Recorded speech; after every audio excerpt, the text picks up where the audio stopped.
അനുമോളെ ടാർഗറ്റ് ചെയ്തു എന്നൊരു ഒരിക്കലും അങ്ങനെ ഞാൻ പരമാവധി ഒഴിഞ്ഞു മാറി ഇത് എനിക്ക് തോന്നുന്നു ഇങ്ങനൊരു സീസൺ ഉണ്ടാവില്ല.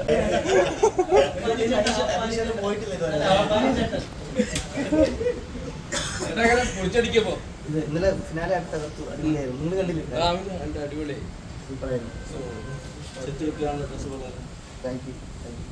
ഇനിയിപ്പോ നാട്ടിലാണ് ബാക്കി.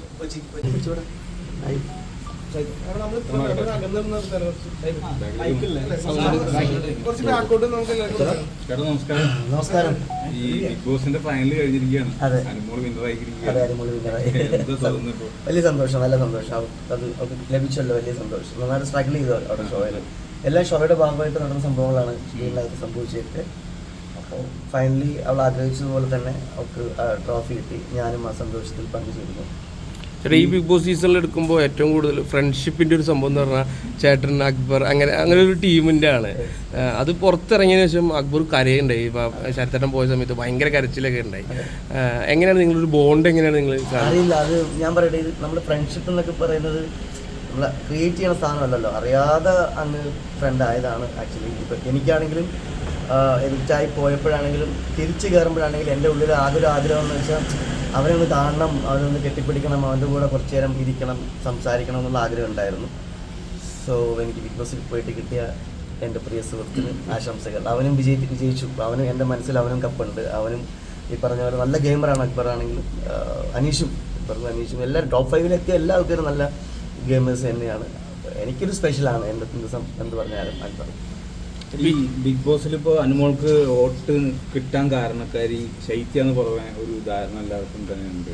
ശൈത്യ ചലിച്ചു എന്നൊക്കെ ഉള്ള രീതിയിൽ സംസാരിക്കുന്നുണ്ട്. ഇതിനോടൊക്കെ യഥാർത്ഥത്തിൽ എന്താണ് സംഭവിച്ചത്? ഇല്ല, എന്താ സംഭവിച്ചില്ല. അത് ഇവർ നല്ല സുഹൃത്തുക്കളാണ്. ഈ പറയുന്ന ശൈത്യാണെങ്കിലും അനുമോൾക്ക് നല്ല സുഹൃത്തുക്കളാണ്. അവർക്കിടയിൽ അങ്ങോട്ടും ഇങ്ങോട്ടും എന്തെങ്കിലുമൊക്കെ ഒരു വഴക്കുകളും കാര്യങ്ങളും ഉണ്ടായിട്ടുണ്ടാവാം. പക്ഷെ അതിനെ പറയുന്ന ബുദ്ധി ചലിച്ചു എന്നൊക്കെ പറഞ്ഞ് മോശമാക്കി എനിക്ക് ഭയങ്കര താല്പര്യമില്ല ആ കാര്യം സംസാരിക്കാനായിട്ട്.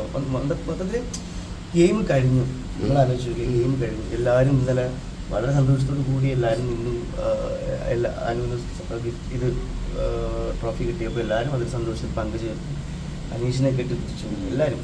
ഓൾറെഡി ഞങ്ങൾ എനിക്ക് തോന്നുന്നു ആ വീട്ടിൻ്റെ അകത്തുനിന്ന് ലാസ്റ്റ് ഡേ ഇറങ്ങുമ്പോൾ തന്നെ എല്ലാ പ്രശ്നങ്ങളും പറഞ്ഞ് അവസാനിപ്പിച്ച് എനിക്ക് തോന്നുന്നു ഇങ്ങനൊരു സീസൺ ഉണ്ടാവില്ല. ഇതിന് മുമ്പ് പറയും ഒരു സീസൺ ഇങ്ങനെ ഉണ്ടാവില്ല. എല്ലാവരും അങ്ങോട്ടും ഇങ്ങോട്ടും അവരവരുടെ ഉണ്ടായ പ്രശ്നങ്ങളും വിഷമങ്ങളെല്ലാം പറഞ്ഞ് അവസാനിപ്പിച്ചിട്ടാണ് ബിഗ് ബോസിനോട് വിട പറഞ്ഞിറങ്ങിയിട്ടുള്ളത്. അപ്പം അതിൽ അതേപോലെ തന്നെയാണ് അപ്പനിശരത്ത് മസ്താനി ഭയങ്കര പ്രശ്നമാണ് എന്നൊക്കെ പുറത്തുനിന്ന് ഭയങ്കര ചർച്ച ചെയ്യപ്പെട്ടു. പക്ഷെ അകത്ത് വന്നതിന് ശേഷം ശരത്തേട്ടൻ കൈ പിടിച്ച് ഭയങ്കര ആക്ച്വലി ഞാൻ വന്ന അന്ന് മുതൽ ഈ പറയുന്ന മസ്താനി ഞാൻ മിണ്ടിയിട്ടില്ല. ശരിക്കും പറഞ്ഞു നിങ്ങളെല്ലാവരും ഷോ കണ്ടിട്ടുണ്ടാവുമല്ലോ. ഞാൻ പരമാവധി ഒഴിഞ്ഞു മാറി നടന്നു. അപ്പോൾ എന്നോട് ഇനി ഞാൻ നേരത്തെ പറഞ്ഞില്ല, എനിക്ക് മസ്താനിയോട് പ്രത്യേകിച്ച് ദേഷ്യമോ വഴക്കോ കാര്യങ്ങളൊന്നും ഇല്ല. പിന്നെ അന്നങ്ങനെ ഒരു ആക്ട് കാണിച്ചപ്പോൾ വിഷമമുണ്ടായി എന്നുള്ളതാണ് സത്യം. അത് എനിക്ക് മാത്രമല്ല, എൻ്റെ അമ്മയ്ക്കും എൻ്റെ വൈഫിനും എൻ്റെ മക്കൾക്ക് എല്ലാവർക്കും വിഷമമായി. നിങ്ങൾക്ക് വിഷമമായി അതേപോലെ തന്നെ. പക്ഷെ എന്ന് കരുതി എന്നൊരാൾ അങ്ങനെ കാണിച്ചു എന്ന് കരുതി ഞാനുള്ളിലുള്ളൊരു വൈരാഗ്യമൊക്കെ വെച്ചിട്ട് നിൽക്കാനായിട്ട് മാത്രം ഞാൻ അങ്ങനെ വലിയൊരു ദുഷ്ടനല്ല. അതാണ് സത്യം. പക്ഷെ ഞാൻ തിരിച്ചു കയറിയതിനു ശേഷം ആളുടെ ഒരു ഫീലിങ്സ് എനിക്ക് തോന്നി. ആൾ നല്ല വിഷമത്തിലാണ്. ആളതിനു ശേഷം ആൾ അനുഭവിച്ചിട്ട് കടന്നുപോയ സൈബർ പ്രശ്നങ്ങളും ഒക്കെ മനസ്സിലാക്കണം. ഇപ്പം എൻ്റെ പെങ്ങൾക്കാണ് ഈ അവസ്ഥ വന്നാലും, അല്ലെങ്കിൽ എൻ്റെ വീട്ടിലുള്ള ആർക്കെങ്കിലും ഈ അവസ്ഥ വന്നാൽ ഞാൻ ക്ഷമിച്ചല്ലേ പറ്റുള്ളൂ. എല്ലാത്തിനപ്പുറം നമുക്ക് ക്ഷമയാണ് ഏറ്റവും വലുത്. എന്നെ നടനാക്കിയതും അത് തന്നെയാണ്. നിങ്ങൾക്കറിയാമല്ലോ, നമ്മളൊരുപാട് ഓഡീഷൻസിലും നാടകത്തിലൂടെയും തെരുവ് നാടകങ്ങളിലൂടെയൊക്കെ സ്ട്രഗിൾ ചെയ്ത് ക്ഷമിച്ചോടാണ് ഇവിടം വരെ എത്തിയത്. അപ്പം ഒരാൾക്കൊരു ക്ഷമ കൊടുക്കുക എന്ന് പറഞ്ഞാൽ അത് എനിക്ക് അതിനപ്പുറം വേറെ ഒന്നും ഇല്ല, പ്രത്യേകിച്ച് മസ്താനിക്ക്. ചേട്ടാ, ഈ പറഞ്ഞ പോലെ തന്നെ ഈ PR വർക്ക് എന്നുള്ളൊരു ബലത്തിലാണ് അനുമോൾ വിജയിച്ചതെന്നാണ് പൊതുവെ എല്ലാവരുടെ ഒരു ആദ്യം മുതലുള്ളൊരു കാര്യം. അപ്പോൾ യഥാർത്ഥത്തിൽ ഇത്തരത്തിലുള്ളൊരു സംഭവം ഇനി അങ്ങോട്ടുള്ള ബിഗ് ബോസിനെ ബാധിക്കുമോ? ഈ PR വർക്ക് ഇല്ലെങ്കിൽ ജയിക്കാൻ പറ്റാത്തൊരവസ്ഥയിലേക്ക് എത്തുമോ ബിഗ് ബോസിൽ പോവുകയാണെങ്കിൽ? PR മാത്രം കൊണ്ട് ഒരാൾ ജയിക്കുമെന്ന് വെച്ചാൽ എനിക്കറിയില്ല. കളിക്കാനും വേണം, ഗെയിം നന്നായിട്ട് കളിക്കണം. ഒരു പരിധി വരെ എനിക്ക് തോന്നുന്നു ഒരു പരിധി വിടരുത്, അത്രേ ഉള്ളൂ. കാര്യം ഒരു പരിധി വിട്ട് കഴിഞ്ഞാൽ ചിലപ്പോൾ അവരുടെ ടാലൻറ്റിന് പുറത്തു കൊണ്ടുവരാൻ പറ്റാതെ വരും. നമുക്ക് ആ PR ഉണ്ടല്ലോ, അപ്പോൾ ഒന്നും ചെയ്യണ്ട, ഞങ്ങൾക്ക് വെറുതെ ഇവിടെ ഇരുന്നാൽ മതിയല്ലോ എന്ന് ചിന്തയൊക്കെ ഉണ്ടാവും. സോ അതുകൊണ്ട് ഈ PR എടുക്കുന്ന ആൾക്കാരോട് എനിക്ക് പറയാനുള്ളത്, നിങ്ങൾ PR എടുത്തോ, കാശ് വാങ്ങിച്ചോ, നിങ്ങൾ പണിയെടുത്തോ, പക്ഷേ അവരെ ടാലൻറ്റ് നഷ്ടപ്പെടുത്താതെ അവരെ നിങ്ങൾ എങ്ങനെ ഒരു അങ്ങനെ സപ്പോർട്ട് ചെയ്ത് കൊണ്ടുവരിക, അത്രേ ഉള്ളൂ. ഇപ്പോൾ ഇതിൽ ഓൾറെഡി നമ്മൾ ഇപ്പോൾ ആൾക്കാർ എല്ലാവരും സംസാരിച്ചപ്പോഴും ഇപ്പോൾ പുറത്ത് വന്ന ആൾക്കാർ സംസാരിച്ചപ്പോഴും ഒരു കാര്യം പ്രധാനപ്പെട്ട പറഞ്ഞ് ഈ പുറത്തു നിന്ന് വന്ന ആൾക്കാർ മൊത്തത്തിൽ അനുമോളെ ടാർഗറ്റ് ചെയ്തു എന്നൊരു ഒരിക്കലും അങ്ങനെയൊന്നും ആരെയും ടാർഗറ്റ് ചെയ്തെന്ന് വന്നിട്ടൊന്നുമില്ല. ഞാൻ അത് പറയാൻ ആഗ്രഹിക്കുന്നത് എന്താണെന്ന് വെച്ച് കഴിഞ്ഞാൽ, എന്ത് കാര്യങ്ങളും നമുക്ക് കേട്ടിട്ട് മിണ്ടാതിരിക്കാൻ പറ്റുമോ? അയ്യോ ഞാനിങ്ങനെ പറഞ്ഞു കഴിഞ്ഞാൽ എന്നെക്കുറിച്ച് സോഷ്യൽ മീഡിയയിൽ ഇങ്ങനെ വരും, അല്ലെങ്കിൽ ഞാൻ ഒരു തെറ്റ് ചൂണ്ടിക്കാണിച്ചു കഴിഞ്ഞാൽ അവരുടെ PROമാർ നമ്മളെ സൈബർ ആക്രമണം ചെയ്യുമെന്നൊന്ന് പേടിച്ചെന്നുള്ള വാക്കുന്നുള്ളൂ. പേടിച്ചൊന്നും അങ്ങനെ ഇരിക്കാൻ പറ്റില്ല. ചോദിക്കേണ്ടത് ചോദിക്കും, പറയേണ്ടത് പറയും, കേൾക്കാനുള്ളത് കേട്ടോണ്ടിരിക്കുന്നത് സന്തോഷമുള്ള കാര്യം. അത്രയാണ്. നമ്മൾ പറഞ്ഞിട്ടാണല്ലോ കേൾക്കണം എന്ന് കരുതി നമുക്ക് ഒരാളുടെ ഭാഗത്തു നിന്നുണ്ടായ മിസ്റ്റേക്ക് അത് ക്ലാരിറ്റി വരുത്തേണ്ട ഉത്തരവാദിത്വം എല്ലാവരെയും പോലെ നമുക്കുമുണ്ട്, എനിക്കുമുണ്ട്. അത്ര മാത്രമേ ഉള്ളൂ. അതിൻ്റെ ഭാഗമായിട്ട് ചോദിച്ചു എന്നുള്ളൂ. അനുവിനോട് ചോദിക്കാനുള്ള കാരണം അനു തന്നെയാണ് ഉണ്ടാക്കിയിട്ടത് അവിടെ, ഇല്ലേ? അനുവിനെ പോലെ തന്നെയാണ് ഞാനും, അല്ലെങ്കിൽ ബിഗ് ബോസിലുള്ള ഒരു കണ്ടസ്റ്റന്റ് ആണ്. അപ്പൊ എനിക്ക് ചോദിക്കാനുള്ള അവകാശമുണ്ട്, ഞാൻ ചോദിച്ചു, അത്രേ ഉള്ളൂ. ഞാൻ മാത്രമല്ല, എല്ലാവർക്കും ഒത്തിരി പേർക്ക് അതിനോട് ചോദിക്കാനുണ്ടായിരുന്നു, ചോദിച്ചു. ഈ മുൻഷിച്ചേട്ടനോട് സംസാരിച്ചപ്പോൾ പറഞ്ഞത് റീ എൻട്രി വന്നതിന് ശേഷമാണ് അനുമോൾക്ക് വോട്ട് കൂടാൻ കാരണം. എല്ലാവരും ടാർഗറ്റ് ചെയ്യുമ്പോൾ സ്വാഭാവികമായിട്ട് ഒറ്റപ്പെടൽ അങ്ങനെ ഒരു സംഭവം ഉണ്ടല്ലോ, ഒറ്റയ്ക്ക് നിന്ന് പൊരുതി. അതും അനുമോള് ഒന്നിനും പ്രതികരിച്ചിട്ടുമില്ല അധികം. ചിലപ്പോൾ അത് അനുമോളുടെ സ്ട്രാറ്റജി ആയിരിക്കാം, അങ്ങനെയല്ലേ പറയാൻ പറ്റുള്ളൂ. അനുമോൾക്ക് നല്ല ഉത്തരം പറയാൻ അറിയാം, പക്ഷെ അനുമോളോട് ഉത്തരം പറയാതെ മാമൂടി പറ്റിയിരുന്നു. അതിപ്പം അനുമോൾ സ്ട്രാറ്റജി ആയിരിക്കാം. ചേട്ടന് തോന്നുന്നുണ്ടോ ഈ റീ എൻട്രി നടത്തിയ ആൾക്കാർ അനുമോളെ ചോദ്യം ചെയ്യാൻ വേണ്ടി മനഃപൂർവ്വം ചെയ്യുന്നൊരു ഗെയിമാണെന്ന് ചേട്ടന് തോന്നുന്നു? ഈ പറഞ്ഞ പോലെ ശൈത്യയെ പറഞ്ഞല്ലോ, ശൈത്യനെ കട്ടപ്പാന്ന് പറഞ്ഞ ഇവരൊക്കെ വിളിച്ചിട്ട് ഇല്ല, എല്ലാവർക്കും ഉള്ളിലൊരു ദേഷ്യവും കാര്യങ്ങളൊക്കെ ആ സമയത്ത് ഉണ്ടാവില്ല, പുറത്തിറങ്ങിയപ്പോൾ പറഞ്ഞ കാര്യങ്ങൾ. പക്ഷെ ബിഗ് ബോസിൽ തിരിച്ച് റീ എൻട്രി നടത്തിയിട്ട് എൻ്റെ മനസ്സിൽ എനിക്കുണ്ടായ കാര്യം എന്ന് വെച്ച് കഴിഞ്ഞാൽ ക്ലാരിറ്റി വരുത്തുക.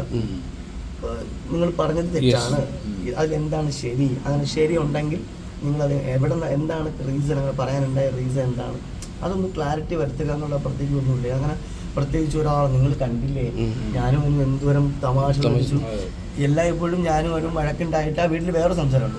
നീയും അനുവും വഴക്കുണ്ടായി കഴിഞ്ഞിട്ട് 10 മിനിറ്റ് കഴിയുമ്പം നീ അനു ഒരുമിച്ചിരുന്ന് ഭക്ഷണം കഴിക്കുന്ന കാണാം, അല്ലെങ്കിൽ ഒരുമിച്ചിരുന്ന് സംസാരിക്കുന്ന കാണാം എന്നും.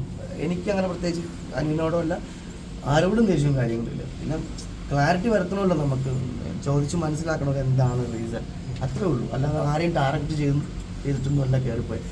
ഇപ്പോൾ രണ്ടാമത് റീ എൻട്രി നടത്തുകയാണ്, അപ്പം ഞാൻ മര്യാദയ്ക്ക് ഇരിക്കാം, എനിക്ക് നല്ല പിള്ളേർ ചെമഞ്ഞ് പുറത്ത് നല്ല ക്വാളിറ്റി ഒരു സംഭവം വാങ്ങാം, അങ്ങനെയൊന്നും അങ്ങനെ ആരെങ്കിലും കയറിയായിരുന്നു? നിങ്ങൾ കണ്ടു ശൈത്യയുടെ മുഖം എടുത്തെടുത്ത് കാണിക്കുന്നുണ്ടായിരുന്നു, ഒരു സന്തോഷമില്ലാതെ, ശ്രദ്ധിച്ചിരുന്നോ? ഇല്ല, ഞാൻ അനുമോളെ കണ്ടിരിക്കാൻ അല്ലല്ല, അങ്ങനൊരു സംഭവം ഉണ്ട്. ബിഗ് ബോസ് കപ്പ് കൊടുക്കുമ്പോൾ എല്ലാവരും കപ്പ് കൊടുക്കുമ്പോൾ ബാക്കി എല്ലാവരും എഴുന്നേരുന്ന് കൈയടിക്കുന്നുണ്ട്. ശൈത്യയുടെ മുഖം ഭയങ്കര വിഷമത്താൽ ഇരിക്കുന്ന, അത് ബിഗ് ബോസ് തന്നെ അത് ഏഷ്യാനെറ്റ് തന്നെ അത് എടുത്ത് കാണിച്ചിട്ടുണ്ട്. ഞാൻ കണ്ടില്ല, ആക്ച്വലി അത് സത്യമായിട്ടും കണ്ടില്ല. ഞാൻ അനുമോൾക്ക് ട്രോഫി കിട്ടുന്ന അല്ലെങ്കിൽ അനീഷിനെയും ലാലേട്ടനൊക്കെ നോക്കിക്കൊണ്ടിരിക്കുകയായിരുന്നു. ശൈത്യം ഞാൻ ശ്രദ്ധിച്ചിട്ടില്ലായിരുന്നു. ഈ ഇതിൽ തന്നെ ഒരു സ്കിറ്റ് ഉണ്ടായിരുന്നു, ആൾക്കാരുടെ എല്ലാവരുടെയും ഒരു PR-ന്റെ ഒക്കെ പറഞ്ഞിട്ടുണ്ട്. അത് നിങ്ങൾക്ക് നേരിട്ട് ബാധിച്ചായിരുന്നു ആ സ്കിറ്റ്? എല്ലാ എന്തിനാ, അതൊരു ക്രിയേറ്റിവിറ്റി ഇല്ല. ഒരു ടീമിൻ്റെ ക്രിയേറ്റിവിറ്റിന് നമ്മൾ ചോദ്യം ചെയ്യാൻ പാടില്ല. ഞാനൊരു ആർട്ടിസ്റ്റ് അല്ലേ, അതൊക്കെ അതിൻ്റെ വഴിക്ക് എനിക്കറിയാം. എല്ലാം നമ്മളിപ്പോൾ ഈ ഷോയിലോട്ട് വന്ന് എന്തിനാണ് ഗെയിം ചെയ്യുന്നു, ജനങ്ങൾക്കിടയിൽ നിന്നല്ലേ ഈ ഷോയിലേക്ക് എത്തിയ. അപ്പോൾ ജനങ്ങൾ ചോദ്യം ചെയ്യും, ഇതുപോലെ മീഡിയക്കാരുടെ മുമ്പിൽ നമുക്ക് ആൻസർ പറയേണ്ടി വരും, ഇതുപോലെ ട്രോളുകൾ വാങ്ങിക്കൂട്ടേണ്ടി വരും. അതൊക്കെ ഇതിൻ്റെ ഭാഗമാണ്. ഞാൻ അത്രേ കാണുന്നു. എനിക്ക് അതിനോട് വേറെ ദേഷ്യം തീർക്കൊന്നുമില്ല. ഞാൻ അത് എൻജോയ് ചെയ്തു, ആ സ്കിറ്റ് ഭയങ്കര എൻജോയ് ചെയ്തു. എന്നെ എന്താ നിങ്ങൾ കണ്ടായിരുന്നു ആ സ്കിറ്റ്? എന്നെ എന്തൊക്കെയാ പറഞ്ഞത്? ഞാൻ അതൊക്കെ ഭയങ്കര എൻജോയ് ചെയ്തു. എന്നെ നേരത്തെ അവർ വിളിച്ചെങ്കിൽ കുറച്ചും കൂടെ അങ്ങോട്ട് പറഞ്ഞു കൊടുക്കായിരുന്നു, ചേട്ടാ ഇങ്ങോട്ട് ഒന്ന് ആഡ് ചെയ്യാൻ പറഞ്ഞാണ്. ഈ റീ എൻട്രി സമയത്ത് ആദില വെളിപ്പെടുത്തിയതായിരുന്നു അക്ബറിനെ കരിവാരി തേക്കണമെന്ന്. പിന്നെ 50,000 രൂപ കൊടുത്താൽ 100ക്ക് വോട്ട് കയറ്റാമെന്ന് നിങ്ങളുള്ള സമയത്ത് തന്നെ. അപ്പൊ അങ്ങനെയൊക്കെ നടക്കുവോ? ഒരു 50,000 രൂപ കൊടുത്ത് വോട്ട് കയറ്റാനും ഒരാളെ കരിവാരി തേക്കാനും പുറത്ത്? അറിയില്ല എന്താ പരിപാടി, അങ്ങനെ എനിക്ക് നിങ്ങളുള്ള സമയത്ത് തന്നെ അക്ബറിനെ കരിവാരി തേക്കണമെന്ന് ആദില അനുമോളുടെ പറഞ്ഞെന്ന് പറഞ്ഞു കാണും. അതൊക്കെ ഗെയിമിന്റെ ഭാഗമായിട്ട് എന്തെങ്കിലും പറഞ്ഞു കാണും, എനിക്കറിയില്ല, ഞാൻ കേട്ടില്ല. അത് അന്ന് അനുമോള് പൊട്ടിക്കരഞ്ഞ ടിഷ്യൂ പേപ്പർ ഇഷ്യൂ അതൊന്നും ക്ലാരിറ്റി വരുത്തി അവിടെ തന്നെ അങ്ങനെ അല്ല എന്നുള്ളത് ക്ലാരിറ്റി വരുത്തിയിട്ടുണ്ടായിരുന്നു. അങ്ങനെയൊന്നുമില്ല. ചേട്ടാ ഈ അനീഷ് എന്ന് പറഞ്ഞ ഗെയിമർ അടിപൊളിയാണ്. നമ്മൾ പ്രതീക്ഷിക്കാത്തൊരു ലെവലിലേക്ക് പോയി എന്നുള്ളൊരു ഇതാണ്. കാരണം വെച്ചാൽ ആദ്യം തന്നെ നിങ്ങളെ തന്നെ എല്ലാവരും ഉറപ്പിച്ചിട്ട് പിന്നെ ആള് ഒരു റണ്ണർ. ഞാനും അനീഷുമാണ് തുടക്കം മുതൽ ഫൈറ്റ് ഉണ്ടായത്. അതെ, നമ്മൾ കണ്ടിട്ടുണ്ട്. പക്ഷേ കുറച്ച് നാൾ കഴിഞ്ഞു റീ എൻട്രി നടത്തിയപ്പോഴും ഞാൻ അനീഷുമായിട്ട് നല്ല സുഹൃത്തുക്കൾ കണ്ടേല്. അനീഷോട് ഞാൻ മുമ്പേ പറഞ്ഞു, അനീഷ് അന്ന് മനഃപൂർവ്വമായിരുന്നില്ല, അതൊക്കെ ആ സമയത്ത് സംഭവിച്ചതാണ്. അപ്പോൾ അനീഷ് എന്നെ കെട്ടിപ്പിടിച്ചിട്ട് പറഞ്ഞു, എടാ അങ്ങനെ ശരത്ത് അങ്ങനെ ഒന്നുമില്ല, എനിക്ക് ശരത്തിനോട് ഒരു ദേഷ്യമില്ല. അനീഷ് എപ്പോഴും പറയും എനിക്ക് ഒത്തിരി നല്ല തമിഴ് സിനിമകൾ കിട്ടണം, ഒത്തിരി സിനിമകൾ ഭാഗമാകാൻ പറ്റണം എന്നൊക്കെ അനീഷ് എപ്പോഴും പറയും. സോ അതൊന്നും വിഷയമൊന്നുമില്ല. അനീഷ് ഒരു പാവം മെമ്പറാണ്, അടിപൊളിയാണ്. അവനും കപ്പ് കിട്ടണമെന്ന് ഞാൻ ആഗ്രഹിച്ചു. അവൻ നല്ല ഗെയിമറാണ്, നല്ലൊരു മനുഷ്യനാണ് അവളെ. ഇപ്പൊ ഈ ടോപ്പ് 5 വന്ന ആൾക്കാരുണ്ട്, അങ്ങനത്തെ ആൾക്കാർ. അപ്പൊ ഈ ഇതില് ഇപ്പം അപ്പാനി ശരത്ത് എന്ന നിലയിൽ നോക്കി കാണുമ്പോൾ ഈ ടോപ്പ് 5 ശരിക്കും പ്രെഡിക്റ്റബിൾ ആയിരുന്നോ അതോ അൺപ്രെഡിക്റ്റബിൾ ആയിരുന്നോ ഈ വ്യക്തികളോ? ആ, പ്രെഡിക്റ്റബിൾ. അക്ബർ ടോപ്പ് 5 എത്തുന്നുള്ളവരെ എനിക്കറിയായിരുന്നു. ബാക്കിയുള്ള കാര്യങ്ങൾ ഇപ്പം അനു ആണെങ്കിലും ടോപ്പ് 5 എത്തുമെന്ന് എനിക്കറിയാം, അനീഷ് ആണെങ്കിലും എത്തും.